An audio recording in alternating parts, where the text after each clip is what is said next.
여자를 좋아한 왕. 옛 고려 28대 충의왕은 어려서부터 놀기를 좋아하고 음탕한 기질이 있었습니다. 충의왕은 왕 위에 오른 후 정사는 뒷전으로 미룬 채 허구한 날 사냥을 나가거나 지위 고하를 막론하고 여색을 탐하였지요.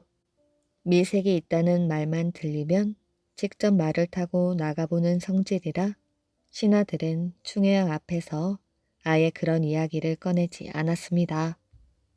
그러나 신하 중 구천우와 강윤충만은 왕의 비위를 맞추느라 어디에 예쁜 여자가 있다는 말만 들리면 왕에게 고해 바치기 바빴지요.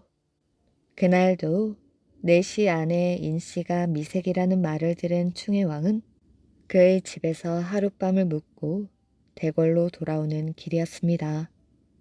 나들이 가는 옷차림으로 말을 타고 도성 거리를 지나가던 충의왕이 길 모퉁이를 막 돌아갈 때였지요. 오지 그릇이 가득 담긴 광주리를 머리에 이고 가던 여인이 몹시 힘이 드든지 충의왕이 탄 말 앞쪽으로 비틀거리며 걸어왔습니다. 그 모습을 본 신하가 얼른 앞으로 달려가 여인을 향해 큰 소리로 말하였지요. 썩 비키지 못할까? 감히 여기가 어느 안전이라고 길을 가로막고 있는 것이냐?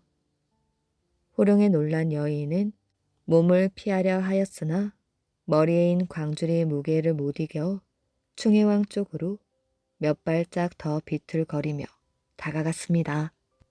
신하는 손에 쥔 채찍을 여인에게 휘둘렀고 그 바람에 놀란 여인은 비명을 지르며 옆으로 쓰러져 버렸지요. 비명 소리와 함께 오지 그릇이 바닥에 굴러 떨어져 와장창 요란한 소리를 내며 깨어졌습니다. 그 소리에 고개를 돌리던 충의왕의 시선이 바닥에 쓰러져 있는 여인에게로 꽂혔습니다. 왕은 천천히 여인의 얼굴을 훑어보았지요. 그다지 뛰어난 미인은 아니었지만 천민처럼 보이는 행색과는 달리 여인의 얼굴은 묘한 매력을 지니고 있었습니다.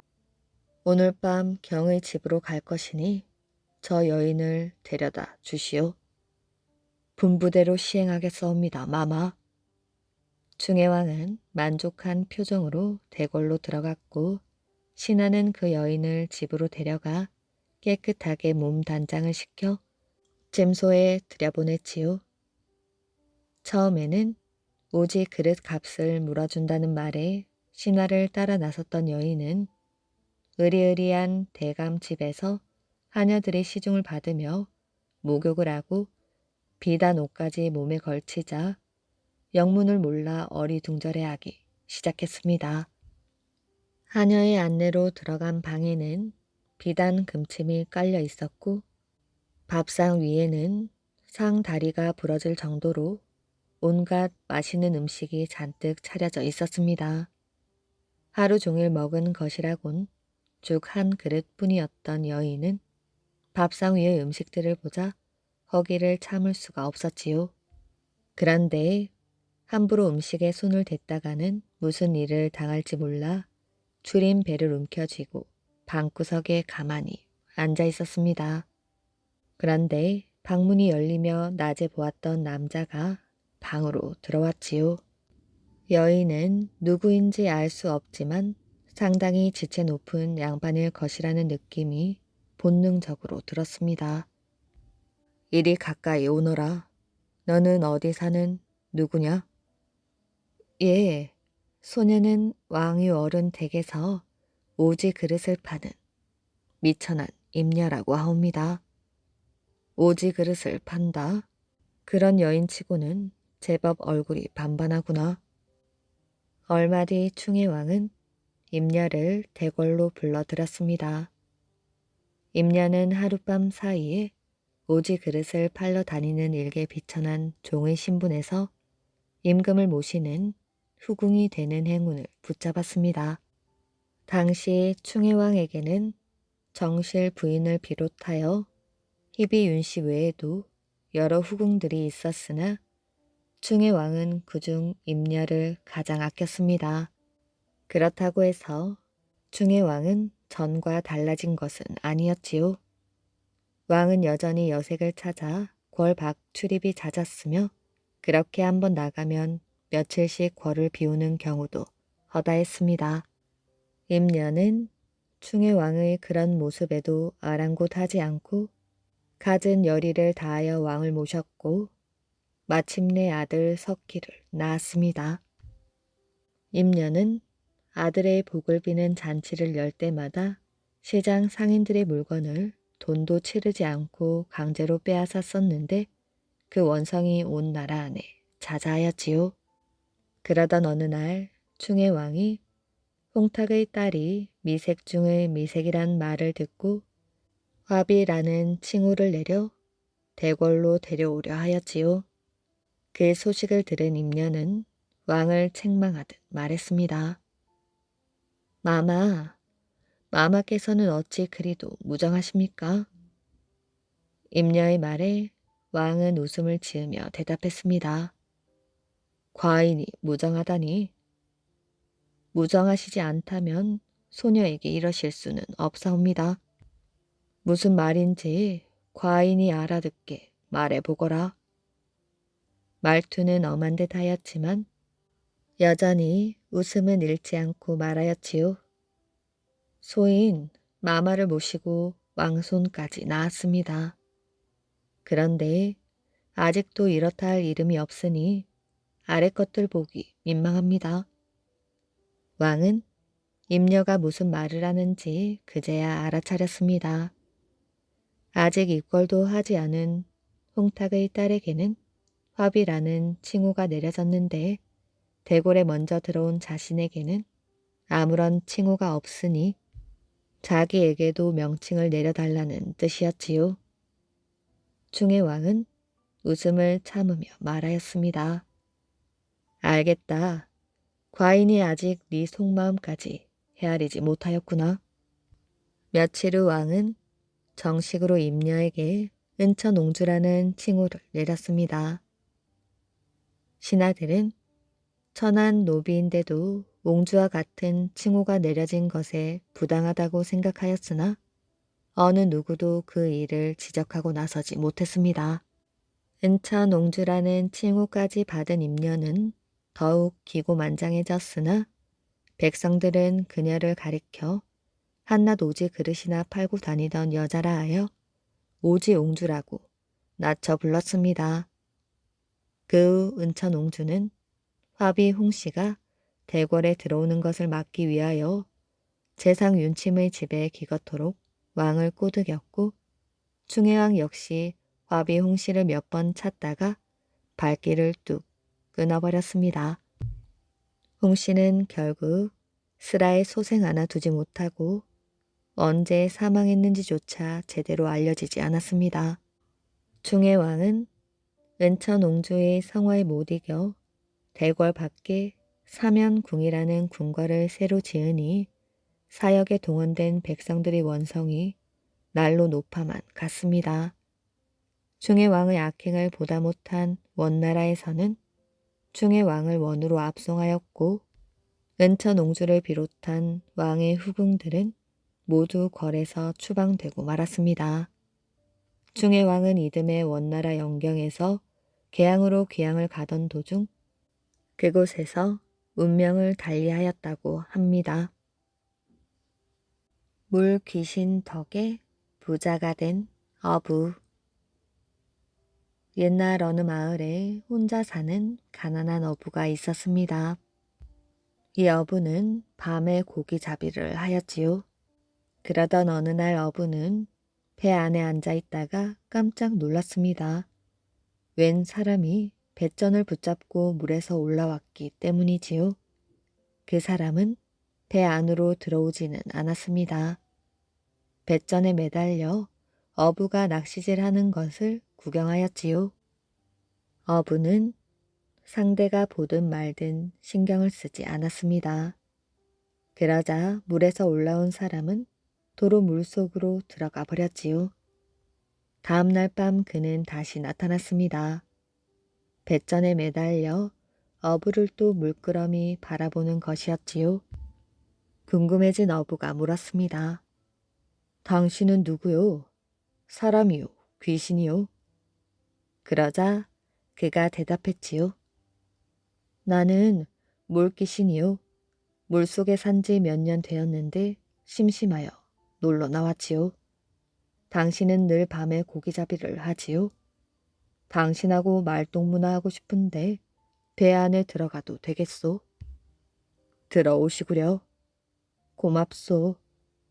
물귀신은 배 안으로 들어와 어부와 마주 앉았습니다. 물귀신과 어부는 두런두런 이야기를 나누었지요. 이야기 도중 물귀신이 어부에게 말했습니다. 낚싯대 하나 더 있으면 내게 주오. 나도 낚시질을 해보고 싶소. 여기 있소. 어부는 낚싯대를 넘겨주었습니다. 물귀신은 고기 잡는 솜씨가 보통이 아니었지요. 낚싯대를 물에 담그기만 하면 팔뚝만한 고기들이 낚이는 것이었습니다. 물귀신과 어부는 고기를 잡으며 이야기를 계속하였지요. 그러는 사이 시간은 흐르고 흘러 새벽이 되었습니다. 오늘 아주 즐거웠소. 다음에 또 봅시다. 물귀신은 작별 인사를 하고 물 속으로 들어갔지요. 어부는 기분이 좋았습니다. 물귀신 덕에 고기를 많이 잡았기 때문이지요. 또다시 밤이 되자 물귀신은 어부를 만나러 왔습니다. 몇 시간 만에 다시 보는 것이지만 반갑게 인사를 나누었지요. 물귀신과 어부는 밤마다 만났습니다. 서너 달 그렇게 지내다 보니 둘은 아주 친해졌지요. 어느 날 물귀신이 어부에게 말했습니다. 우리 말 동무로만 지낼 게 아니라 의형제를 맺읍시다. 내가 형님으로 모시겠소. 좋지. 나는 요즘 밤 시간이 얼마나 좋은지 몰라. 다 아우님 덕분이야. 저도 형님 덕분에 하루하루가 즐거운걸요.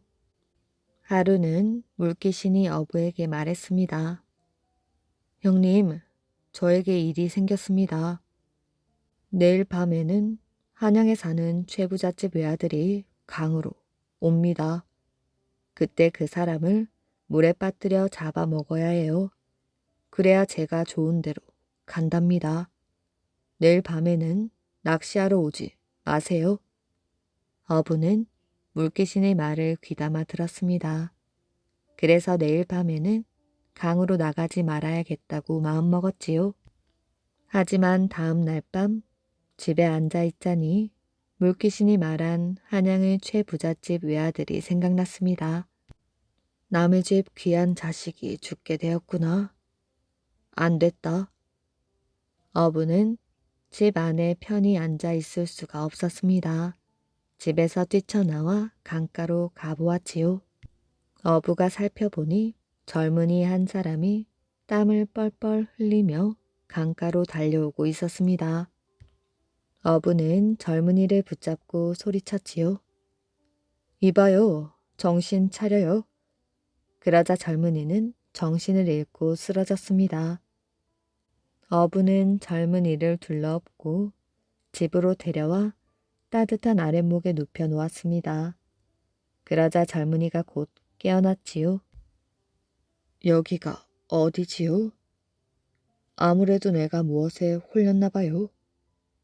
젊은이는 알 수 없다는 듯 머리를 흔들었습니다. 어부는 젊은이를 한양까지 데려다 주었지요. 최부잔의 집은 발칵 뒤집혀져 있었습니다. 그 집 외아들이 한밤중 온데간데 없이 사라져 버렸기 때문이지요. 어디 갔다 이제 오는 것이야? 최부잣집 식구들은 젊은이가 돌아오자 아주 기뻐했습니다. 어부는 그들에게 젊은이를 맡기고 고향으로 돌아갔지요. 그날 밤 어부는 고기를 잡으러 강으로 갔습니다. 그런데 웬일인지 물귀신이 나타나지 않았지요. 그리고 어찌된 영문인지 고기가 한 마리도 낚이지 않았습니다. 다음 날도 그 다음 날도 마찬가지였지요. 한 달이 지난 어느 날 드디어 물귀신이 어부 앞에 나타났습니다. 어부는 물귀신에게 사과를 하였지요. 미안하네. 나 때문에 섭섭했지. 남의 집 귀한 자식이 죽게 생겼는데 내가 하도 딱하여 살려주었어. 됐습니다. 뭐 어쨌든 그동안 고생하셨습니다. 고기가 한 마리도 잡히지 않았잖아요. 형님, 그동안 잡지 못했던 고기를 제가 다 잡아왔습니다. 물귀신은 배에 가득 고기를 실어 주었지요. 헤어지기 전 물귀신이 말했습니다. 형님, 제가 사나흘 안에 사람 하나를 잡아먹고 좋은 데로 갈 겁니다. 그러니 며칠 강가로 나오지 마세요. 제가 좋은 데로 가면 형님께 편지를 보내겠습니다. 이번에는 어부가 물귀신이 시키는 대로 며칠 동안 강가로 나가지 않았습니다. 그러자 사나흘 뒤에 사람 하나가 물에 빠져 죽었다는 소식이 들렸지요. 물귀신에게서 편지가 온 것은 그로부터 몇 달 뒤였습니다. 물귀신은 자기가 사는 곳을 알려주며 꼭 찾아오라고 하였지요. 어부는 편지를 받자마자 깊은 산속으로 들어갔습니다. 물귀신은 고래등 같은 기와집을 짓고 하인들을 거느리며 잘 살고 있었습니다. 형님, 오랜만입니다. 반갑네. 좋은 데로 간다더니 소원대로 되었군. 예, 제가 마침내 사람이 되었습니다. 이제 떵떵거리며 남 부럽지 않게 살고 있습니다. 어부는 물귀신의 집에서 대접을 잘 받았습니다. 온갖 맛있는 음식을 맛보며 며칠 동안 즐겁게 지낼 수가 있었지요. 어부가 이제 집에 돌아가겠다고 하자 물귀신은 선물 보따리를 내놓았습니다. 형님, 도중에 풀어보지 마시고 댁에 가서 풀어보십시오. 알겠네. 고맙네. 어부는 집으로 돌아와 선물 보따리를 풀어보았습니다. 풀어보니 커다란 금 덩어리였지요. 어부는 금덩어리를 조금 잘라 내다 팔았습니다. 그런데 돌아와 보니 금덩어리는 잘린 자국 없이 그대로였습니다. 물귀신 덕에 부자가 된 어부는 한양으로 올라가 대궐 같은 집에서 행복하게 잘 살았다고 합니다. 명당 중의 명당. 오래전 옛날 해남에서 노승 한 분이 동자승을 데리고 지리산으로 가던 중 마침 어느 마을 근처를 지나게 되었습니다. 논일듯 천천히 길을 가던 스님이 못마땅했는지 동자승은 자꾸 길을 재촉하였지요. 자칫하다가는 산중에서 밤을 맞을지도 모르기 때문이었습니다. 그런데도 스님은 길을 가다 말고 피어난 들꽃을 만지작거리기도 하고 때로는 가만히 앉아 새 소리를 듣기도 하였습니다. 화가 난 동자승이 스님을 무시하고 저만치 달려가듯 내빼었지요. 그런데도 돌아보면 스님은 항상 동자승 바로 뒤에 있었습니다. 그런데 이번에는 아예 인기척이 없었지요. 동자승이 뒤 돌아보니 스님이 저만치 떨어져 이리저리 둘러보고 있었습니다. 불러도 대답조차 하지 않아 동자승이 다시 스님 가까이 돌아가고 있는데 스님이 갑자기 그 자리에서 3번 절을 하였지요.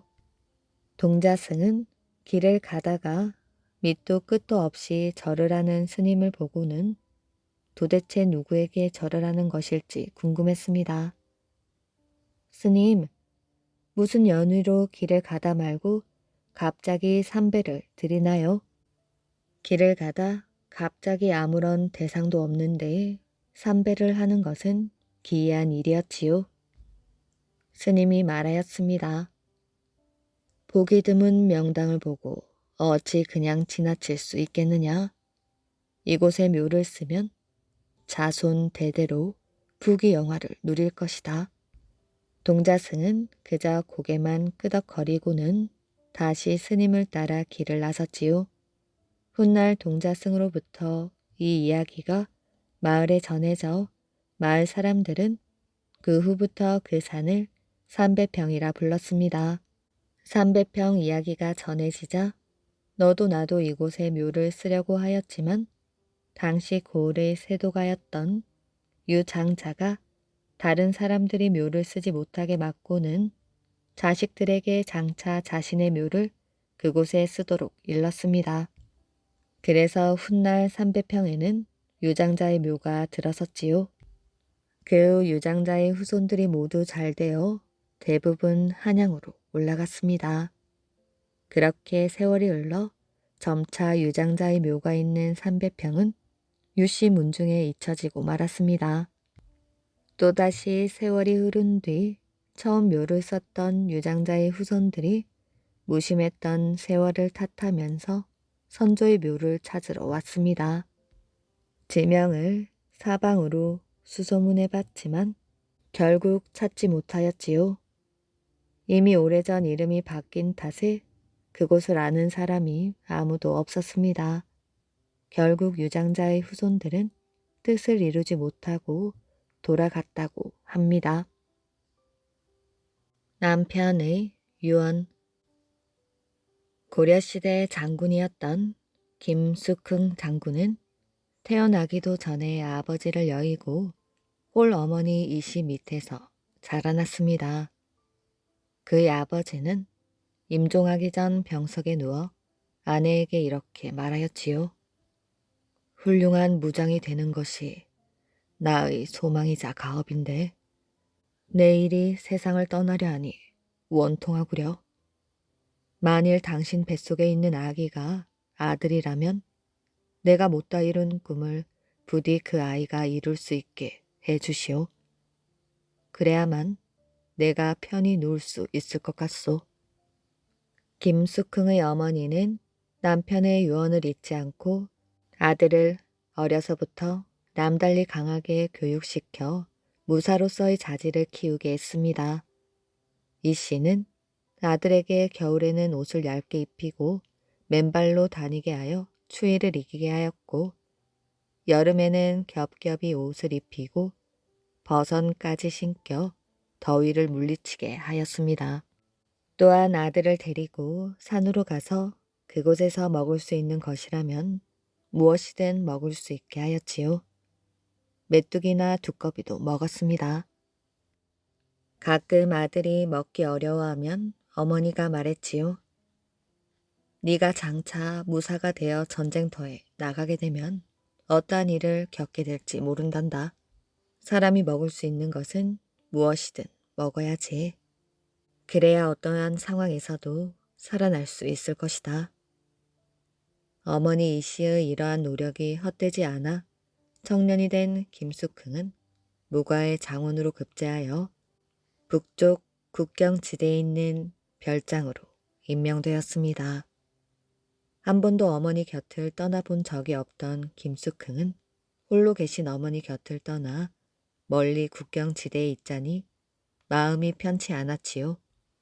부모님께 효도도 못하는 자식이 무슨 국가의 충신이 될 수 있을 것인가?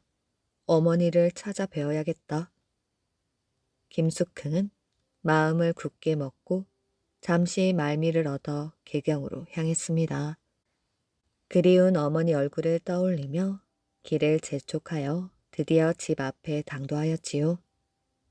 뜻하지 않은 아들의 방문으로 이씨 부인은 내심 반갑고 기뻤지만 잠시 생각한 후 이렇게 말했습니다. 얘야, 너의 직무가 이리도 한가한 자리란 말이냐? 어찌 그리 생각 없이 행동할 수 있단 말이야. 너 같은 장군이 사사로운 감정 때문에 자리를 며칠씩이나 비운다면 누가 나라를 지킨다는 말이냐? 김숙흥은 반갑게 맞아줄 것이라 믿었던 어머니가 정색을 하며 말을 하자 할 말을 잃었지요. 혹여 이런 사이에 오랑캐가 쳐들어온다면 어떻게 하겠느냐? 이렇게 나란 일을 그르친다면 내가 무슨 면목으로 너희 아버지와 조상님들을 대할 수 있겠느냐? 내 비록 이 어미와 몸은 떨어져 있다 하더라도 어미의 마음만은 항상 네 곁을 떠나지 않을 터인데 쓸데없는 걸음을 하였구나. 어머니의 엄한 훈계에 잘못을 깨달은 김숙흥은 그 길로 다시 돌아가 버렸지요. 그리고 어느 날 수십만 명의 거란군이 고려에 쳐들어와 온갖 만행을 일삼았습니다. 이때 거란군을 맞아 용감히 싸운 고려 장수들이 여럿 있었는데 그중 누구보다도 맹렬하게 싸운 이가 김숙흥이랍니다. 장군은 거란군 2만여 명을 물리치고 거란족에게 사로잡혀간 인질 3만여 명을 구해내는 등 나라를 위해 열심히 싸웠으나 거란군과의 전투 중 장렬히 전사하였다고 합니다. 벌을 받은 사람들. 옛날 하늘나라에서 젊은 총각과 처녀가 옥황상제 앞에 무릎을 꿇은 채 빌고 있었습니다. 하늘나라 법을 어기다니 이제부터 땅의 나라로 내려가 살도록 하여라.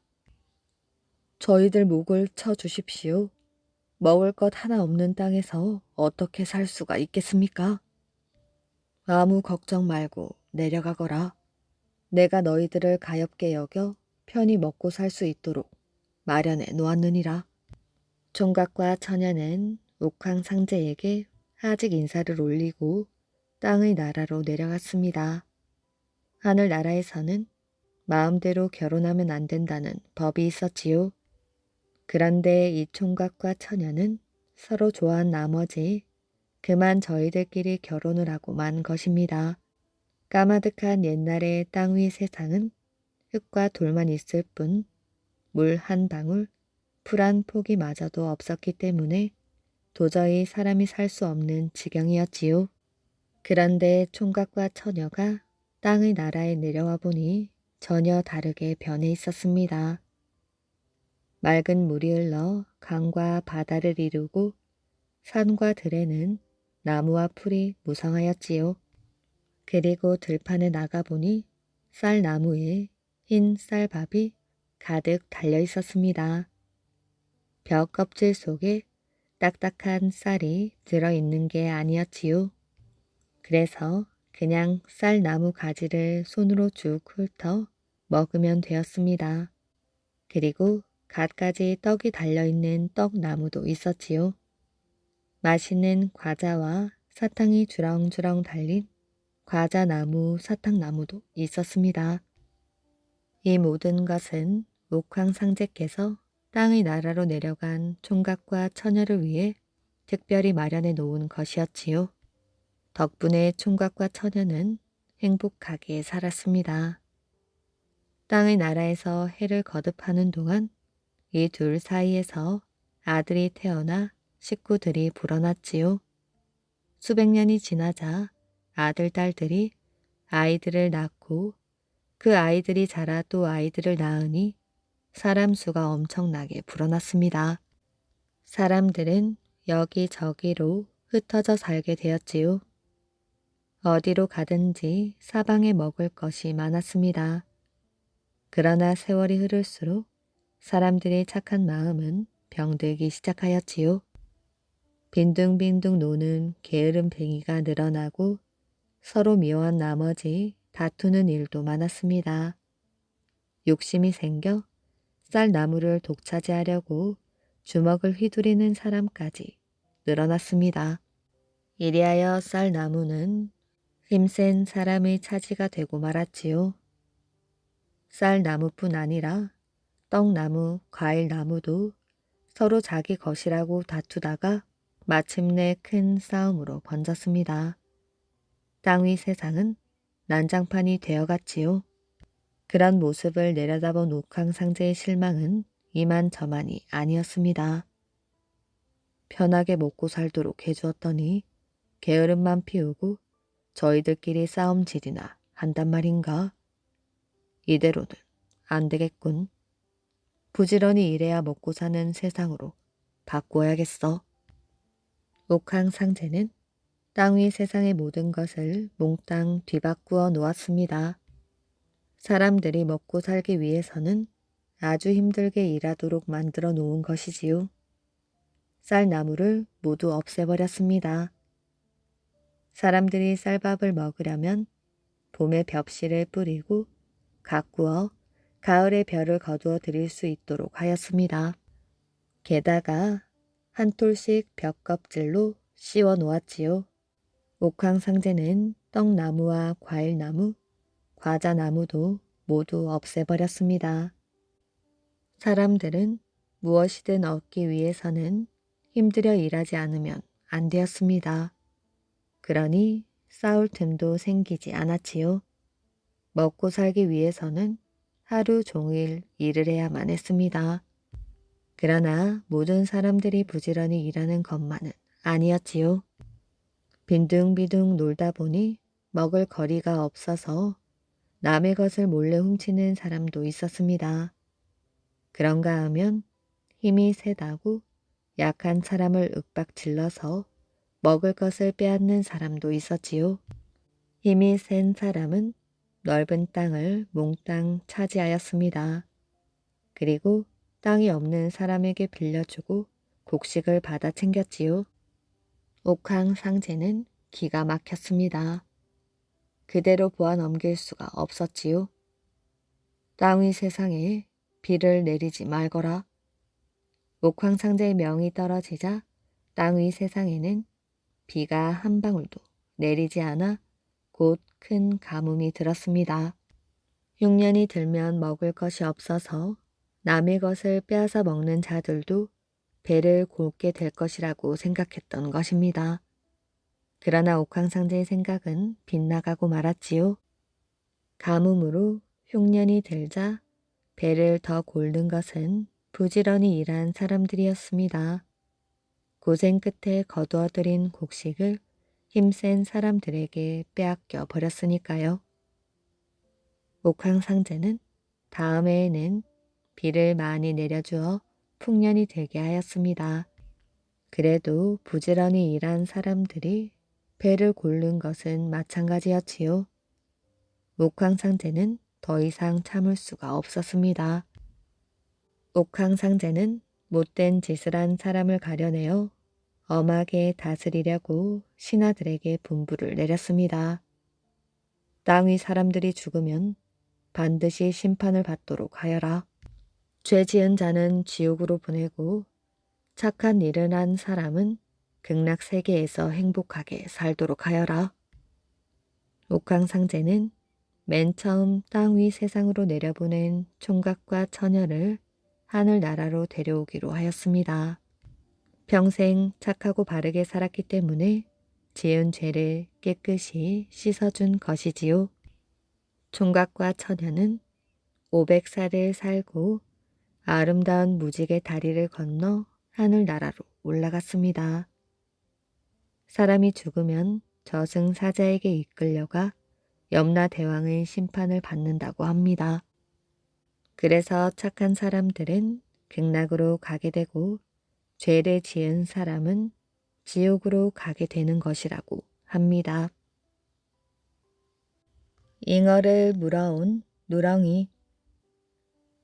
옛날 어느 산골 마을에 어머니와 딸이 단둘이 살고 있었습니다. 어느덧 딸 아이는 10살이 되었지요. 어린 나이지만 어른 못지않게 부지런히 일하여 어머니를 도왔습니다. 어머니는 딸을 볼 때마다 몹시 대견스러웠습니다. 우리 둘이 몇 해만 더 고생하면 논밭도 살 수 있겠구나. 이런 생각을 할 때마다 어머니는 힘이 솟는 것 같았습니다. 그런데 한참 일거리가 많은 가을철에 갑자기 어머니가 병에 들어 자리에 몸져 눕고 말았습니다. 눈이 내리는 추운 겨울에 접어들었지만 어머니의 병은 조금도 낫지 않았지요. 그러던 어느 날 어머니 꿈속에 수염이 하얀 할아버지가 나타나 혀를 차며 말했습니다. 잉어 한 마리를 푹 고아 먹으면 병이 씻은 듯이 나을 텐데. 어머니는 병이 낫는다는 말에 정신이 번쩍 들어 잠이 깨었습니다. 정말로 잉어를 고아 먹으면 병이 나을까? 어머니는 혼자 중얼거렸지요. 곁에서 이 말을 들은 딸아이는 귀가 번쩍 뜨였습니다. 어머니, 잉어를 먹으면 병이 낫는다고 해요. 웬 할아버지가 꿈속에 나타나 일러주고 가셨단다. 하지만 꽁꽁 얼어붙은 한겨울에 잉어를 어떻게 구한단 말이냐. 어머니, 걱정 마셔요. 제가 나가서 구해오겠어요. 어머니는 딸 아이를 어루만지며 말했습니다. 네 말만 들어도 엄마는 병이 나은 것 같구나. 하지만 나가보아야 아무 소용이 없어. 이 산골에 잉어가 어딨겠니? 말할 기운도 없어진 어머니는 다시 눈을 감고 잠이 들었습니다. 딸 아이는 산속에 있는 연못에 물고기가 많이 산다는 말을 들은 적이 있었습니다. 연못에 가면 틀림없이 잉어가 있을 거야. 딸 아이는 어떻게든 어머니의 병을 고쳐드리고 싶었습니다. 딸 아이는 잠든 어머니를 혼자 남겨둔 채 몰래 집을 나섰지요. 그러나 산과 골짜기가 온통 눈으로 덮여서 어디가 개울이고 어디가 연못인지 분간조차 할 수 없었습니다. 딸 아이는 무턱대고 골짜기 아래로 더듬거리며 걸어갔습니다. 찬 바람 때문에 온몸이 꽁꽁 얼어붙은 것 같았지만 이를 악물고 걸었지요. 딸아이는 오직 잉어를 찾아 어머니의 병을 고쳐드려야겠다는 생각뿐이었습니다. 한참 내려갔을 때 털빛이 누런 개 한 마리가 반가운 듯 꼬리를 치면서 딸아이 앞으로 뛰어왔습니다. 누런 개는 마치 따라오라는 듯 딸아이를 흘깃흘깃 쳐다보고는 고갯짓을 하며 앞장서 갔습니다. 딸아이는 고개를 끄덕이고는 누렁이 뒤를 따라갔지요. 누렁이는 산 골짜기로 자꾸 들어갔습니다. 한참 동안 따라가니 눈앞에 평평한 곳이 나타났지요. 와, 연못이구나. 딸아이는 너무 기뻤습니다. 얼음이 꽁꽁 얼어붙은 연못이었지요. 딸아이는 뾰족한 돌을 주어 얼음을 깨기 시작했습니다. 손이 얼어붙어 끊어질 듯 아팠으나 꾹 참고 돌로 얼음을 계속 두드리자 구멍이 뚫렸지요.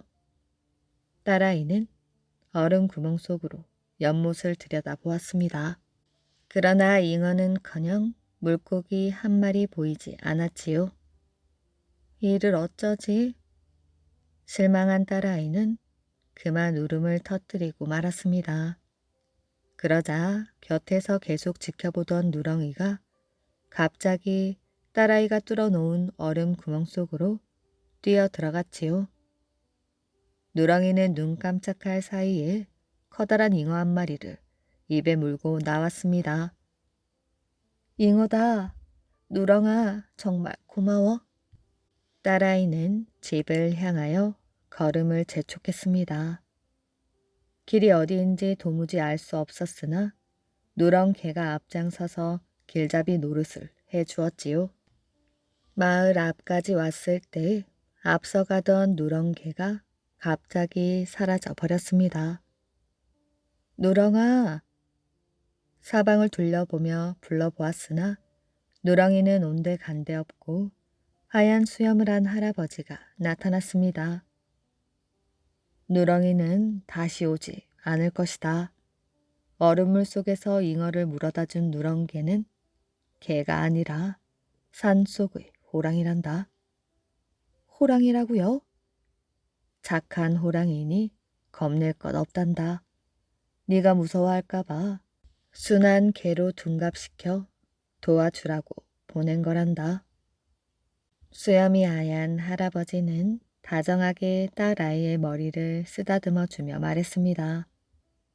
그 잉어는 너의 효성이 지극하여 주는 선물이란다. 가져가 잘 고아서 어머니께 드리면 병이 깨끗이 나을 것이야. 고맙습니다. 그런데 할아버지는 누구세요? 나는 이 산을 지키는 산신령이란다. 수염이 하얀 할아버지는 순식간에 사라져 버렸습니다.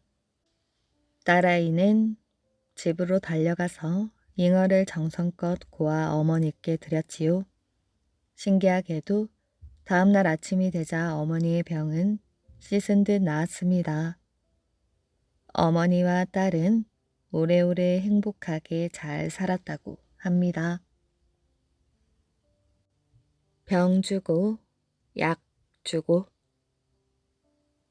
주막집을 지나던 한 나그네가 금방 만들어진 뜨끈뜨끈한 두부를 보고 침을 꿀꺽 삼켰습니다. 그런데 나그네는 돈이 없었지요. 여기저기 떠돌아다니며 얻어먹는 신세였습니다. 그렇게 살다 보니 나그네도 점점 뻔뻔해지고 배짱이 두둑해졌지요. 나그네는 주막집 주인에게 다가가서 말했습니다. 주인댁, 내가 몹시 시장하니 저 두부 한 모만 주시오. 지금은 돈이 없으니 외상으로 달아놓으면 다음에 와서 갚겠소. 주인은 나그네를 아래 위로 훑어보더니 퉁명스럽게 말했습니다. 아니, 돈이 없으면 먹을 생각을 말아야지. 언제 봤다고. 외상입니까? 꼭 갚을 테니 좀 주시오. 안 된다는데 왜 그리 말이 많으시오? 딴 데나 가보시오. 그러나 뻔뻔한 나그네는 그냥 물러설 리 없었지요. 나그네는 담 밑에 쪼그리고 앉아 틈을 엿보고 있었습니다. 그런데 그때 뒷마당에서 꿀꿀 돼지 소리가 났지요. 나그네가 뒷마당으로 들어가 보니 우리 안에 돼지 여러 마리가 있었습니다. 나그네는 돼지 우리 문을 열고 어미 돼지를 슬슬 밖으로 내몰았지요. 어미 돼지를 따라 새끼 돼지 대여섯 마리도 졸졸 따라 나왔습니다. 어미 돼지는 두부 냄새를 맡고 두부를 건져놓은 소쿠리로 달려갔지요. 아기 돼지들도 우르르 달려가 코를 박고 먹기 시작했습니다. 물동이를 이고 집 안에 들어서던 주인 여자는 이 광경을 보고 기겁을 하였지요. 화가 머리끝까지 나서 나그네에게 다가오며 소리쳤습니다. 이보세요. 돼지들이 저렇게 두부를 먹어치우는데 두 눈 멀쩡하게 뜨고 구경만 하고 있단 말입니까? 아주머니, 그 돼지들은 돈 주고 두부를 먹는 게 아닌가요? 주인 여자가 어이가 없어 서 있자 나그네는 돼지가 먹다 남긴 두부를 한 움큼 집어먹었습니다. 두부로 배를 채우고 난 나그네는 유유히 주막집을 나섰지요. 주인은 기가 막히다는 듯 아무 말도 못하고 물끄러미 나그네의 뒷모습만 바라보고 있었습니다. 주막을 나선 나그네는 다시 길을 걷기 시작하였지요. 그러다가 날이 저물어 어느 마을의 부잣집으로 들어갔습니다. 주인은 나그네에게 사랑방으로 들어오라 하였지요. 나그네는 기분이 좋았습니다. 오늘 저녁은 제대로 얻어먹겠구나. 그러나 주인 밥상은 다리가 휘어질 정도로 진수성찬이 차려져 있었지만 나그네 밥상에는 찬밥 한 그릇과 물 한 그릇, 그리고 간장 종지뿐이었습니다. 하지만 얻어먹는 형편이라 아무 말도 못하고 깨끗이 밥그릇을 비웠습니다. 상을 물린 주인은 안에 가서 갓난 아기를 안고 들어왔지요. 귀여워 어쩔 줄 모르는 걸 보니 귀한 손주인 모양이었습니다. 아기가 잘생겼군요. 손주인가요? 아니요. 늙음하게 얻은 외아들입니다. 이 아들이 5대 독자라오. 주인은 싱글벙글 웃는 얼굴로 아기를 어르며 야단 법석을 떨었습니다. 밥상 때문에 기분이 상한 나그네는 심술이 났습니다. 아주 복덩이가 따로 없군요. 나그네는 아기를 들여다보며 호들갑을 떨다가 주인이 눈을 딴 데 돌리는 틈을 타 슬쩍 아기의 넓적 다리를 꼬집었습니다. 아기가 소스라쳐 울었지요. 아가야, 어디가 아픈 것이냐? 이거 큰일 났구나. 여보. 아기를 안고 허둥대던 주인이 안채를 향해 고함을 질렀습니다. 그러자 버선발로 뛰어온 안주인이 아기를 받아 안고는 또 한바탕 야단을 떠는 것이었지요. 이제까지 시치미를 뚝 떼고 옆에서 지켜만 보고 있던 나그네가 입을 열었습니다. 주인 어른, 제가 아기의 병을 고쳐보겠습니다. 제가 의술을 조금 익힌 바가 있습니다. 그러니 안심하시고 아기를 저에게 맡겨두시고 잠시 밖에 나가 계시지요. 5대 독자의 병을 고쳐준다는 말에 주인 내외는 아기를 방에 놓아두고 방에서 나갔습니다. 어미의 젖을 한 숟갈 짜서 들여보내시오. 아기에게 약을 타 먹여야겠으니. 나그네의 말이 떨어지기가 무섭게 젖 한 숟갈이 들어왔습니다. 나그네는 젖을 아기에게 먹였지요. 놀란 아기는 실컷 울다 지쳐 있던 차에 젖 한 숟갈을 빨아먹고는 그만 잠이 들었습니다. 주인 내외는 아기가 잠든 것을 보고 몹시 기뻐했지요. 정말 감사합니다, 의원님. 의원님을 몰라 뵙고 대접이 소홀했던 점을 너그러이 용서하십시오. 주인은 나그네를 푸대접한 게 걸렸는지 새로 저녁상을 내오도록 했습니다. 그리하여 나그네는 상 다리가 휘어지도록 차려온 음식과 술을 실컷 먹었지요. 다음날 나그네가 집을 나설 때 주인 어른이 말했습니다. 아이를 낳게 해주셔서 정말 고맙습니다. 주인은 어쩔 줄 몰랐습니다. 그러고는 안방으로 들어가더니 엽전 꾸러미를 가지고 나와 나그네에게 주며 말하였지요. 약소합니다만 성의로 알고 받아주십시오. 마지 못하는 척 엽전 꾸러미를 보퉁이에 챙겨 넣은 나그네는 흐뭇한 웃음을 지으며 길을 떠났다고 합니다. 죽을 고비를 넘긴 운 좋은 사내. 조선왕 연산군은 종묘에서 제사를 지낸 뒤 대궐로 들어오자마자 곧바로 큰 잔치를 벌였습니다. 종묘에서 제사를 지내는 날이면 사약을 받아 죽은 어머니 윤씨 생각이 더욱 간절했기에 연산군은 술과 여자로서 그 생각을 떨쳐버리려 했던 것이지요. 기생들이 자리를 잡고 앉아 풍악 소리에 맞춰 여흥을 돋우며 연산군의 술잔에 술을 따랐습니다. 상에는 과일을 비롯한 온갖 산의 진미가 가득 차려져 있었는데 그 한 가운데에서는 제사 때 쓰였던 돼지 머리도 올려져 있었어요. 술판이 무르익어 감에 따라 연산군은 흥에 겨워 춤을 추며 마냥 즐거워하고 있는데 갑자기 연산군 옆에서 술을 따르던 나이 어린 기생이 난데없는 웃음보를 터뜨렸습니다. 이게 무슨 소리냐? 연산군이 정색을 하며 소리치자 기생은 금방 입을 다물고 고개를 숙였지요. 갑자기 무엇을 보고 웃는고? 황공하옵니다, 전하.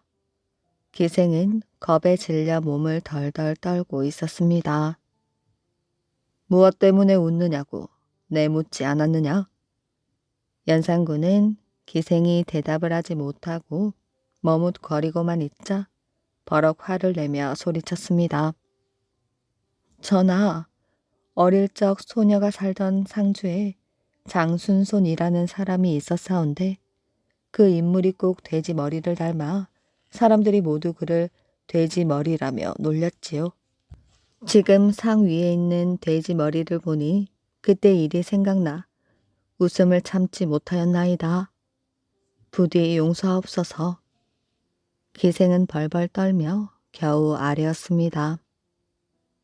니년이 이 자리에서 감히 딴 사내를 생각했다는 것이냐? 이는 분명 네가 그놈을 사모했다는 증거가 아니냐? 그렇다면 내 그놈을 그냥 둘 수는 없지. 연산군은 당장 장순손을 잡아 한양으로 끌고 오라 명하였습니다. 특별한 죄명도 없이 마른 하늘의 날벼락 격으로 하루아침에 당한 일이라 장순손은 당황하고 억울하였으나 임금의 어명이라 하니 어찌할 수가 없었지요. 장순손은 울고 불며 매달리는 가족들과 친구들을 뒤로하고 전신이 오랏줄에 묶인 채 포졸들에 둘러싸여 한양으로 압송되었습니다. 장순손은 한양에 당도하면 곧 죽을 목숨인 것을 짐작하고 아들에게 후사를 신신당부하고 집을 나섰지요. 비록 지방이었지만 연산군의 포악 무도함은 익히 들어 알고 있었던 것입니다. 어느덧 장순손과 포졸들이 상주 땅을 벗어나 한양으로 가는 분기점에 이르렀는데 가는 길이 두 갈래로 나뉘어져 있었습니다. 이 길을 누구보다 잘 알고 있는 장순손이기에 그 갈림길에 서자 잠시 옛 생각이 아련히 떠올랐지요. 옛날 과거를 보러 갈 때였습니다. 그때 그는 이 두 갈래 길에서 망설이다가 크고 편한 길을 제쳐두고 험하지만 지름길을 택했고 결국 그의 과거에서 장원급제를 하는 영예를 안았지요. 그 후 그는 늘 이 두 갈래 길에 설 때면 편안한 큰 길보다 험한 지름길이 자기에게 행운을 안겨준다고 믿어왔습니다. 그러나 지금은 지름길을 택하는 것이 자신의 명을 단축하는 길이라는 것을 그는 잘 알고 있었지요. 포졸들이 어느 길로 가야 할지 정하지 못하고 두리번거리는 사이 장순손에게 들고양이 한 마리가 지름길 쪽으로 잽싸게 달려가는 것이 보였습니다. 그 순간 장순손은 그 길이 자신의 운명의 길이라는 예감이 들었지요. 이보시오. 저쪽 길이 지름길이니 그리로 가는 것이 어떻겠소? 장순손의 말에 포졸들은 연산군의 명령이 하도 성화 같으니 한시 바삐 서두르는 것이 좋을 듯하여 그 말을 따르기로 하고 험하기는 하지만 지름길로 접어들었습니다. 한편 한양에서는 연산군의 분노가 극에 달해 있었지요. 그는 장순손을 한양까지 끌고 올 필요 없이 올라오는 길에 목을 베어 그 머리만 가져오라고 명하였습니다. 연산군의 어명을 받은 신하는 급히 상주로 말을 달렸지요. 그러나 장순손과 그를 압송하는 포졸들이 지름길을 택하였으니 대로를 따라 말을 달리는 그 신하와 맞닥뜨릴 일이 없었습니다. 그렇게 장순손과 압송하는 포졸들이 아무것도 모르고 한양을 향해 길을 재촉하고 있을 무렵 한양에서는 연산군의 폭정을 견디다 못한 신하들이 반정을 일으켜 연산군을 폐위시키고 중종을 새로운 왕으로 받들었지요. 당연히 장순손에게 내려졌던 어명도 연산군의 폐위와 함께 거두어졌습니다. 나이 어린 기생의 철없는 웃음으로 하마터면 목숨을 잃을 뻔했던 장순손은 중종 반정으로 인해 극적으로 기사회생한 것이지요. 쌀과 똥. 옛날 어느 마을에 두 형제가 살았는데 형은 잘 살고 동생은 가난하였지요. 하루는 동생이 배가 고파 형을 집을 찾아가 밥을 좀 달라고 부탁하였습니다. 형수가 동생을 보며 말하였습니다. 나무를 해준다면 밥을 주겠어요. 그리하여 동생은 나무를 해주고 형수에게 밥을 얻어 집으로 오던 길에 재를 넘다가 너무 힘이 들어 잠시 쉬었지요. 아유, 좀 쉬었다 가야겠구나. 동생은 형수가 준 보따리를 끌어 밥 주발을 열어보았습니다. 그런데 이게 웬일이에요? 밥 주발 안에 밥은 없고 똥만 가득 들어 있었지요. 어찌 이리 야박할 수 있을꼬? 동생은 이렇게 한탄하며 냄새 나는 똥을 버렸습니다. 그런데 그때 어디서 까만 강아지가 오더니 똥을 날름날름 주워 먹었지요. 동생은 그것이 신통하여 복순아 이리 오너라 라고 하며 강아지를 집으로 데리고 왔습니다. 그런데 신기하게도 강아지가 집에 들어온 날부터 동생은 배 굽는 일도 없고 집 안에는 웃음이 돌았습니다. 한편 형은 동생이 그렇게 가고 난 후 아무 소식이 없기에 궁금해 견딜 수가 없었지요. 그래서 동생의 집을 찾아갔는데 동생 집 식구들 얼굴이 하나같이 뽀얗고 웃음이 가득하였습니다. 형은 배고픈 동생의 모습을 생각하며 왔다가 뜻밖의 모습에 놀라 그 이유를 물었지요. 그러자 동생이 대답하였어요. 강아지 하나를 얻어 집에 데리고 왔는데 그 뒤부터는 배 굽는 일도 없고 이렇게 집안에 웃음이 돌아 잘 살고 있습니다. 동생의 말에 배가 아픈 형은 그만 강아지를 죽여버리고 말았습니다. 동생은 죽은 강아지를 불쌍하게 여겨 사당 밑에 묻었는데 강아지 무덤에서 왕 대순이 자라더니 지붕을 뚫고 하늘로 올라갔습니다. 여보, 이리 나와 보셔요. 아니, 이런 일이 있나? 우리 복순이가 우리에게 선물을 주는구려. 동생이 나가보니 하늘에서 쌀이 떨어지는 것이었습니다. 형은 또 동생이 잘 되는 모습을 보니 또다시 배가 아팠어요. 형은 사당으로 가서 땅을 파헤쳐 죽은 강아지를 가져다가 자기 집 사당 밑에 묻었습니다. 그리고 며칠 뒤 거기서 왕 대순이 자라 하늘로 올라갔지요. 그런데 거기에서는 쌀이 아니라 똥이 떨어지고 말았습니다.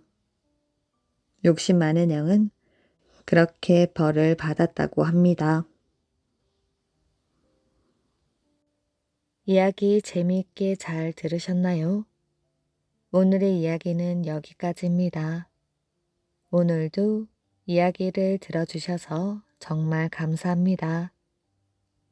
오늘도 편안한 밤 되시길 바랍니다.